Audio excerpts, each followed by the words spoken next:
you're going to find as the next step is going to be making your start point and your end point. And then what I want you to do is to figure out what the pathway is. How do you want people to enter into your fish onto your roadways? And what I found most helpful was to actually shade the pathway that I have. And you got to shade it lightly so you can erase it later. And you're just going to keep going around. You can lock up some areas by just adding a line.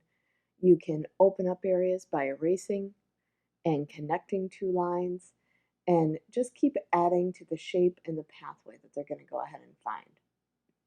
And as you see, I'm just going up and around my fish, all the way down through the tail, figuring out how I want them to enter. And this is, again, why we draw lightly, so that we can go back in and make changes as needed. And see, right there, I'm just going to connect that so that somebody's going down that pathway cannot enter into that space. I might erase a line and make that a new avenue.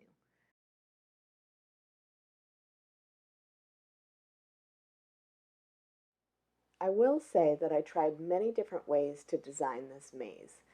Whether it was I shaded the whole fish at first and then erased a line, didn't really work very well. I tried just drawing just the maze and then building on it. That works.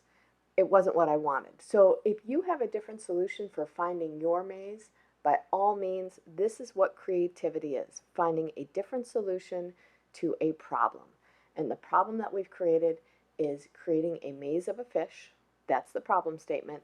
And now you have to figure out how to make that maze. This is one solution, but certainly if you have a different one or a different take on how to make that, by all means, give that a try.